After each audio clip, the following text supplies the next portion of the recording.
I'm 63 years old, and 3 months ago, I came home early from poker night. I forgot my medication. Stupid, really. 20 minutes down the road, I turned around, pulled into my driveway, and walked into my own house like I'd done 1,000 times before. But what I heard coming from my kitchen that night, it wasn't supposed to happen. Not to me. Not after 38 years. My wife's voice, low and careful. The service should be simple. He wouldn't want a fuss. Then another voice. My brother's voice. Marg, we need to talk about the house, the accounts. We can't wait until... They were planning my funeral. And I wasn't even dead. I stood there in my own hallway, a ghost in my own home, listening to the two people I trusted most in this world discuss my death like it was a business transaction, like I was already gone. But here's the thing they didn't know. I'm not dying. I had a health scare 6 months ago, sure, but the tests came back clean. I just never got around to telling them. Now I know why they never asked.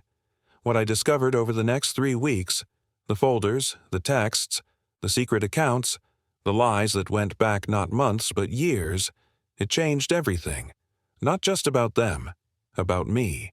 About what a man does when he realizes his entire life has been a carefully constructed lie. They thought they were planning my ending. They had no idea I was planning theirs. If you want to know what a man does when he discovers his wife and brother have been conspiring behind his back, when he finds out the people who should love him most are counting down the days until he's 6 feet under, then you need to smash that subscribe button right now. Hit the notification bell because this story gets darker, more twisted, and more satisfying than you can imagine. Drop a comment below. Have you ever trusted someone who betrayed you? How far would you go to get even? And hit that like button if you believe some betrayals deserve more than forgiveness. They deserve a reckoning. This is the story of how I died in their eyes and came back to haunt them while I was still breathing. 23 minutes. That's how long I'd been on the road when I realized I'd forgotten my blood pressure medication. The little orange bottle sitting on the kitchen counter right where I'd left it after dinner. Doctor's orders, don't miss a dose, especially not after what happened 6 months ago. So I turned the truck around. The street was quiet when I pulled up to the house. Margaret's car in the driveway and David's truck parked behind it. My brother dropping by wasn't unusual. He'd been coming around a lot lately. "Checking on you," he'd say, gripping my shoulder like we were soldiers in a foxhole together. "Making sure you're okay." I thought it was brotherly love. I was such a fool. The front door was unlocked. I stepped inside and that's when I heard it. Voices from the kitchen. Low. Intimate. The kind of tone you use when you don't want to be overheard. I should have called out. Should have walked right in and grabbed my medication and gone back to Ray's poker game where I belonged. But something in my gut, some animal instinct that evolution planted in us for moments exactly like this, told me to stop, to listen. Margaret spoke first. The service should be simple. He wouldn't want a fuss. Maybe the Methodist Church? He hasn't been religious in years, but his mother would have wanted that. My hand froze on my jacket zipper. Service. Church. His mother would have wanted... She was talking about a funeral. My funeral. "Marg, we need to be practical." David's voice, steady, businesslike. "The house, the accounts, we can't wait until everything's finalized. We need to get ahead of this now before..." "I know," Margaret cut him off, "but we have to be careful. If anyone suspects we were planning before he actually..." The sentence hung in the air, unfinished. But I heard what she didn't say. Before he actually dies.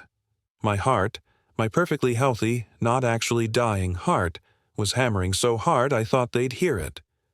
I pressed myself against the wall like a thief in my own home, barely breathing.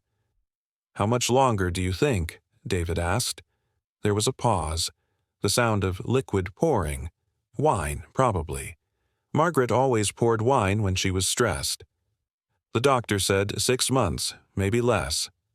Her voice wavered, and for a second I thought I heard sadness. But then she continued. We just need to be patient and smart. Everything has to look natural, normal. We've been patient for 2 years, David said, and there was an edge to his voice now. Frustration. I'm tired of sneaking around, tired of pretending. I know, baby. I know. Baby. She called him baby. My wife of 38 years just called my brother, my own goddamn brother, baby. I don't remember backing out of the house, don't remember getting to my truck or sitting there in the dark with my hands gripping the steering wheel so tight my knuckles went white. I just remember the cold, this seeping, spreading cold that started in my chest and radiated outward until I couldn't feel my fingers. They thought I was dying. They were waiting for me to die. And the sick thing, the thing that made me want to put my fist through the windshield, was that I'm not dying. 6 months ago, I had a minor heart episode. Scared the hell out of me. Scared Margaret too, or so I thought. Tests were run. Lots of them. And they all came back clear. Clean bill of health. You've got the heart of a 50-year-old, my cardiologist said. Keep taking your meds, watch your diet, and you'll outlive us all. I'd been so relieved, so grateful to be alive, that I'd rushed home to tell Margaret the good news. Except, I got distracted. Work called. Something about a client meeting. And then it slipped my mind. And then days became weeks, and I figured she'd ask if she was worried. She never asked. Now I know why. I sat in that truck for 40 minutes, watching my house through the windshield, watching the kitchen light, watching their shadows move across the curtains like puppets in some sick play I'd been cast in without knowing my lines. And that's when it hit me. I wasn't the one dying. They were. They just didn't know it yet. I didn't go back to poker night. Instead, I drove. No destination. Just drove through streets I'd known my whole life, past the hardware store where David and I used to buy lumber for weekend projects, past the park where Margaret and I had our wedding photos taken, past the life I thought I'd been living. By the time I got home, it was past midnight. The house was dark. Margaret was in bed, her breathing steady and even. She didn't stir when I slipped in beside her. I lay there staring at the ceiling, listening to her breathe, wondering how long she'd been lying to me, wondering if she'd ever loved me at all, or if I'd just been convenient. A good provider. A reliable fool. In the morning, everything had to be different. Not for them, for me. Because the man who'd left for poker night yesterday was gone. Dead, in a way. And the man who woke up the next morning, he had work to do. Margaret found me in the kitchen at 7 a.m., making coffee. She kissed my cheek, actually kissed my cheek, and smiled. How was poker? Good, I said, keeping my voice steady. Casual. Ray cleaned me out. I'm down $40. She laughed. That same laugh I'd fallen in love with 4 decades ago. You're terrible at poker, honey. Yeah, I said, watching her pour cream into her coffee. Terrible at reading people. She didn't catch the double meaning. Why would she? I was just her dying husband. A ticking clock. A problem with an expiration date. Over the next 3 days, I became someone I didn't recognize. An actor. A spy. I played the part they expected. Weak, forgetful, tired. I'd shuffle to the bathroom at night, making sure they heard me.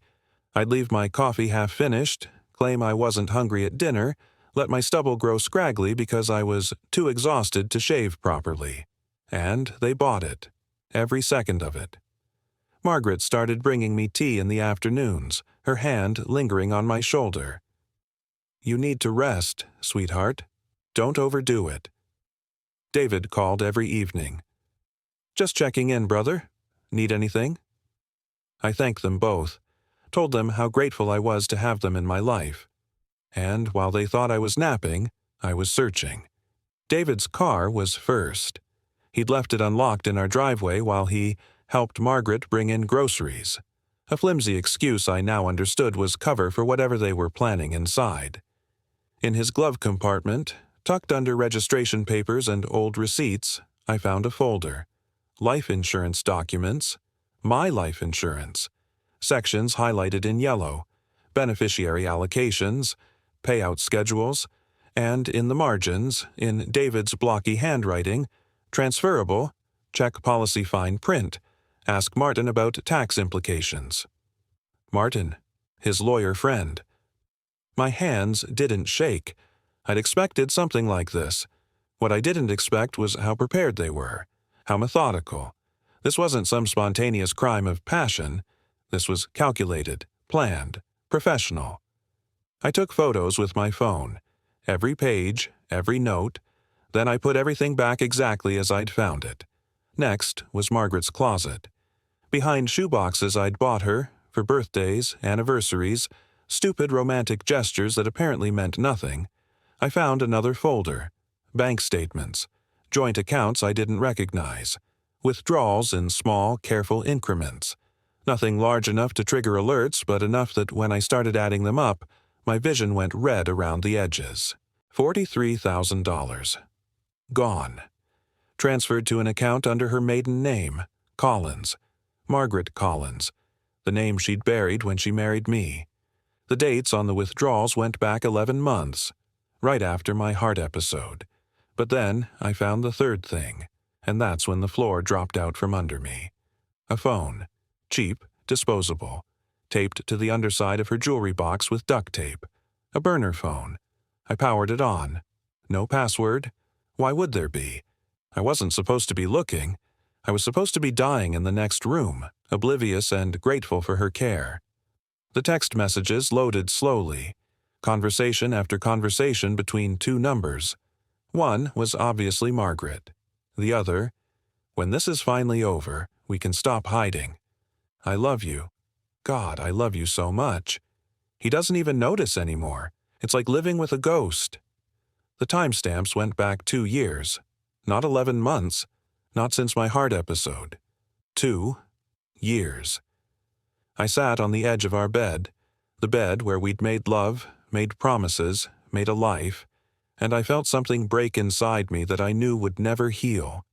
They hadn't been waiting for me to die. They'd been planning this long before I gave them a reason. I didn't sleep that night. Couldn't. Every time I closed my eyes, I saw those text messages burned into my eyelids like after images of a fire. I've always loved you. Soon, we won't have to pretend anymore. He's already gone. We're just waiting for his body to catch up. By sunrise, I'd made a decision. I wasn't going to confront them. Confrontation is what desperate men do. Cornered men. Men who've already lost. I wasn't that man anymore. I was going to dismantle them, piece by piece, so slowly they wouldn't even feel it until it was too late. First call, Louis Berkman, retired forensic accountant, recommended by a guy I used to work with. No nonsense, expensive, and supposedly worth every penny. I met him at a diner 40 minutes outside town, somewhere Margaret and David would never see me. Louis was 60, bald, built like a fire hydrant. He ordered black coffee and didn't waste time on pleasantries. "What do you need?" he asked. I slid the folder across the table. Photos of everything I'd found. Bank statements, text messages, insurance documents. He flipped through it methodically, his face giving away nothing. After 5 minutes, he looked up. "Your wife's good. Careful. Small withdrawals, varied timing, shell accounts. She's been doing this a while." 2 years, I said. At least. Longer. He tapped one of the bank statements. "This account was opened 4 years ago. She's been setting this up since before you got sick. The heart episode just accelerated her timeline." The diner suddenly felt too small, too hot. "Can you prove it?" "I can document it. Every transaction, every transfer, every lie." He closed the folder. "Question is, what do you want to do with it?" "I want them destroyed," I said. Then I caught myself. "No, I want them to destroy themselves. I want to give them enough rope to hang themselves with, and I want to watch them do it." Louis smiled. It wasn't a pleasant smile. "That I can do, but it'll take time. 2, maybe 3 weeks to get everything documented properly. Legal proof. Court ready, if it comes to that." "I've got time," I said. They think I'm dying. They can wait a little longer. Second call. Richard Morrison. My attorney for 20 years. Corporate law, mostly, but he'd handled my will, my business contracts, my life. If anyone could help me lock down my assets while Margaret and David thought they were circling a dying man, it was Richard. His office smelled like leather and old money. He listened to my story without interrupting, his fingers steepled under his chin. When I finished, he was quiet for a long moment. "This is going to get ugly," he finally said. "I know. Divorce proceedings, fraud investigations, family implosion. Your daughter's going to be caught in the middle." "Claire deserves to know the truth," I said. "She deserves to know who her mother really is." Richard nodded slowly. "All right, here's what we do. First, we restructure everything. Your will, your accounts, your properties. We create ironclad protections that Margaret can't contest. Then we set up a trust for Claire. Everything goes to her, not your wife, not your brother, just your daughter. And Margaret. She gets what the law requires in a divorce, not a penny more." He pulled out a legal pad, started writing. "But here's the important part. We do all of this quietly. No alerts, no notifications. She won't know anything's changed until we want her to know." "How long?" I asked. 10 days, maybe less." He looked up. "And I'm going to recommend something else. Document everything. Every conversation, every interaction. If she's planning something, and based on what you've told me she is, we need proof of intent." So that's what I did. I became a ghost in my own life. Present but invisible. Watching. Recording. Learning. I installed a small voice recorder in the kitchen, hidden inside the clock on the wall. Another in the living room, tucked behind picture frames. Not illegal in my state. One-party consent. And I was definitely a party to any conversation happening in my house. Margaret and David didn't disappoint. 3 days after I set up the recorders, I went to bed early. Another performance complete with exhausted sighs and shuffling steps. 20 minutes later, David's truck pulled up. I lay in bed with my door cracked, listening to the recorder in the living room through my phone via Bluetooth. Their voices came through crystal clear. "He's getting worse," Margaret said. "Yesterday he forgot where he put his keys. This morning he called me by his mother's name." A lie, complete fabrication. I'd done no such thing. "Good," David said. "The more confused he seems, the easier this is." "I feel terrible about this." "No, you don't." David's voice was sharp. "You feel guilty, and that's different. But we've come too far to back out now. Another month, maybe 2, and this is over. We can finally be together. The house is ours, the money's ours, and we can stop sneaking around like teenagers." "What about Claire?" "What about her? She's 2 states away. She visits twice a year. She'll grieve, she'll move on, and she'll never know." There was a pause. Then Margaret. "What if he figures it out? What if he's not as sick as we think?" "He's not figuring out anything," David said. "He's half checked out already. Has been for years. That's why this worked. He's been sleepwalking through his own life." I closed my eyes. Let their words wash over me. Memorized them. They had no idea that the sleepwalker had just woken up. And he was taking notes.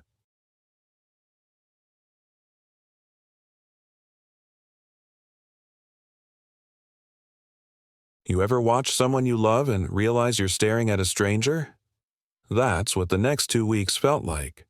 Margaret would bring me soup, homemade chicken noodle, the kind she used to make when I had the flu, and I'd thank her with this weak, grateful smile while thinking about the burner phone hidden in her closet. David would stop by to check on his big brother, and I'd grip his hand like he was my lifeline while mentally cataloging every lie that came out of his mouth. I became the best actor you've never seen. I'd forget names mid-conversation, pause like I'd lost my train of thought, shuffle to the bathroom twice a night making sure they heard the struggle. I stopped shaving cleanly, left patches of stubble, made myself look gaunt and tired, Lost 12 pounds in 2 weeks. Not because I was sick, because I was motivated. And they ate it up.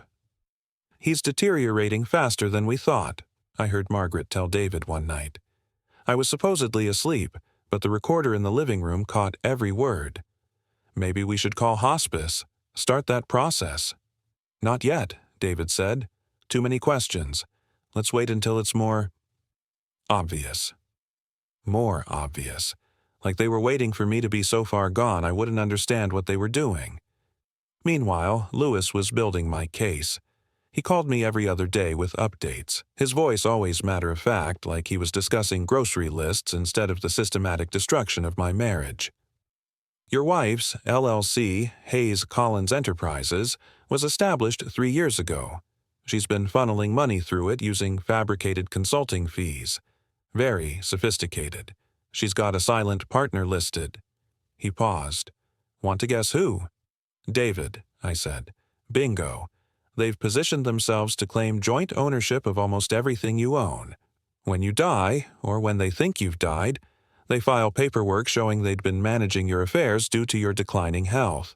Contested will, power of attorney disputes, the whole 9 yards. By the time Claire realizes what's happening, they'd own the house, the accounts, everything. Would it work? I asked. Maybe, if you were actually dead and couldn't contest it. He chuckled darkly. But you're not dead. You're not even sick, which means everything they're doing is fraud, conspiracy, possibly elder abuse depending on how aggressive we want to get. How aggressive can we get? Criminal charges, civil suits, restraining orders. I can bury them so deep they'll need a map to find daylight. He paused. But there's a smarter way. I'm listening. We let them think they're winning, right up until the moment they realize they've lost everything. That's when Richard called with the final piece. Everything's restructured. New will, new accounts, new beneficiaries. Claire gets everything. The house, the savings, the investments, your life insurance. Margaret's been removed from all of it. She gets the bare minimum state law requires in a divorce, which in your case is about $35,000. 1 year of rehabilitative support. That's it. After 38 years of marriage, that's all she was legally entitled to? That's it, Richard confirmed. No-fault divorce state. She's employed, capable of supporting herself. The court won't give her more unless she can prove she's entitled to it. And, based on what Louis found, she's not entitled to anything except a jail cell. What about David? Not your spouse, so he gets nothing. 0 legal claim to your assets. If we pursue fraud charges, he could lose his business, his house, everything he's worked for. Richard's voice hardened. These people tried to rob you blind while pretending to care for you. Now's when you decide how merciful you want to be. I thought about that. Mercy. What a strange word. I want them to have a choice, I said finally. I want them to understand exactly what they did, and then I want them to choose their own punishment. You're a better man than me, Richard said. No, I said, looking at my reflection in the window, gaunt, tired, deliberately broken-looking. I'm just a man who's tired of being dead while he's still breathing. The meeting was set for Monday. Richard's office. Margaret, David, Claire, and me. They thought we were finalizing end-of-life arrangements. They had no idea I was about to resurrect myself. And when I did, I was bringing receipts. Every text message, every bank transfer, every recorded conversation, every lie. They'd spent 2 years digging my grave. Time to see how it felt to stand in it themselves. Monday morning came like Judgment Day. I dressed carefully. Not the shuffling, half-dead man they'd been watching deteriorate. Clean shave, pressed shirt, the navy suit I wore to important meetings. When I looked in the mirror, I saw the man I used to be. Strong, clear-eyed, alive. Margaret noticed immediately. You look better, she said, uncertainty flickering across her face. I feel better, I said. Today's important. I want to look presentable. She smiled, but it didn't reach her eyes. Of course, I'll drive. No need. I've got it. That caught her off guard. I'd been letting her drive me everywhere for weeks, playing helpless. But not today. Today, I was driving myself to my own resurrection. Richard's office, 10 a.m. sharp. Claire arrived first, her eyes red-rimmed from crying. She'd taken emergency leave from work, thinking she was coming home to say goodbye to her dying father. I hugged her tight, felt her body shake against mine. "It's going to be okay, sweetheart," I whispered. "I promise." She pulled back, confused by the strength in my voice. "Dad?" "Trust me," I said. Margaret and David arrived together. Of course they did. David's hand on the small of her back, so brief I might have missed it if I wasn't looking. But I was looking. I'd been looking for weeks. We settled into Richard's conference room. Mahogany table, leather chairs, law books lining the walls like silent witnesses.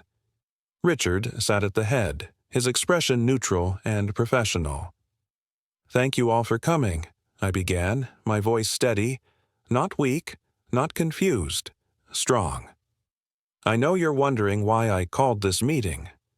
Margaret reached for my hand. I let her take it, let her feel like she still had control. "The truth is," I paused, watching their faces, "I need to tell you something important, something I should have told you months ago." Claire leaned forward. David shifted in his seat. Margaret squeezed my hand, her face the perfect mask of concerned wife. "I'm not dying," I said. The room went silent. You could hear the clock on the wall ticking, someone's breath catching. "What?" Claire's voice cracked. "The tests came back in July. Clean, no progression, no terminal illness. My heart's fine. My doctor said I've got the heart of a 50-year-old. I looked at Margaret, then David. "I'm perfectly healthy. I've been perfectly healthy for 6 months. Margaret's face went white. "But you never said—" "No," I agreed. "I didn't. And that was my mistake. Because when I forgot to mention it, something interesting happened. You stopped asking. Both of you." I pulled my hand away from hers. "You stopped asking because you didn't want to know the answer." "Dad, I don't understand," Claire started. "Let me help you understand." I opened the folder in front of me, the one Lewis had prepared, the one with every shred of evidence. "For the past 2 years, not 6 months, 2 years, my wife and my brother have been planning my death, and more importantly, planning what they'd do with my money when I was gone." I slid the first document across the table. Bank statements. $43,000 withdrawn from our joint accounts, transferred to an LLC called Hayes Collins Enterprises, owned by Margaret and David. Claire's hand flew to her mouth. Next document. Life insurance policies, highlighted, annotated, with notes about transferability and tax implications. Margaret found her voice. "You're twisting this. We were trying to help." "Help?" I pulled out my phone, opened the recording app. "Let's see how helpful you were." I pressed play. Margaret's voice crystal clear. "He's getting worse. Yesterday he forgot where he put his keys." David's voice. "Good. The more confused he seems, the easier this is." Margaret. "I feel terrible about this." David. "No, you don't. You feel guilty, and that's different." Claire stood up, her chair scraping back. She stared at her mother like she was looking at a monster. "Mom, how could you?" But I wasn't done. I pulled out the final piece, the burner phone, set it on the table between us like evidence in a murder trial. 2 years of text messages, I said quietly. 2 years of "I love yous," and "we can finally be together," and "he's already gone. We're just waiting for his body to catch up." I looked at David. "You're my brother. I trusted you with everything." David's jaw tightened. "You self-righteous bastard. You think you're the victim here? You've been a ghost in your own life for years. Checked out. Unavailable. She needed my money." I cut him off. "Let's be honest about what this was." Richard stood. "Mr. Hayes has restructured his entire estate. Effective immediately, Margaret Hayes is removed as beneficiary from all accounts, properties, and assets. She will receive only what is legally mandated, $35,000 in rehabilitative support. David Hayes has no legal claim to any assets and is named as co-conspirator in a documented fraud investigation. "You can't do this," Margaret whispered. "I'm your wife." "Divorce papers will be filed by end of business today," Richard continued, "and you have a choice to make." That's when I leaned forward, when I looked them both in the eye and gave them the option that would haunt them far longer than any courtroom. "Here's what happens next," I said. "Option 1, I said, my voice cold and clear. "I pursue every legal avenue available: criminal fraud charges, conspiracy, elder abuse statutes. I drag you through courts, through depositions, through every social circle we've ever been part of. Your names, both of your names, will be destroyed, and you'll deserve every second of it." Margaret was crying now. Real tears, not the performance tears I'd seen so many times. David just stared at the table, his jaw clenched so tight I could see the muscles jumping. "Option 2, I continued. "You confess. You write letters, handwritten, detailed letters, to everyone we know. Friends, family, colleagues. You explain exactly what you did and why. You return every penny you stole, with interest. Margaret, you sign the divorce papers without contest and walk away with your $35,000. David, you sell your business and put 60% of the proceeds into a trust for Claire. A trust I control." I paused, "and then you leave. This town, this state. You start over somewhere else and you live with what you've done." "You're insane," David said, but his voice had no strength behind it. "Maybe," I said, "but I'm the one holding all the cards. And here's what you need to understand. I don't need your money. I never did. What I need is for you to know, every single day for the rest of your lives, that you destroyed something real for nothing, because it was never going to work. You too? You're not built on love. You're built on lies and greed, and that foundation always crumbles." I looked at Claire, who was crying silently, her hand over her mouth. "Everything goes to you, sweetheart. The house, the accounts, the life I built. You're the only one who deserves it." Margaret reached for me. "Please, we can fix this. We can—" "No," I said simply. "We can't. You made your choice 2 years ago. Now I'm making mine." They took option 2, maybe because they knew they'd lose in court, maybe because somewhere under the lies there was still a shred of conscience. I don't know. I don't care. 3 weeks later, the letters went out. The money came back, most of it. Margaret signed the papers. David sold his business. The trust was funded. And then they left. I watched from my porch as Margaret's car pulled away, loaded with boxes.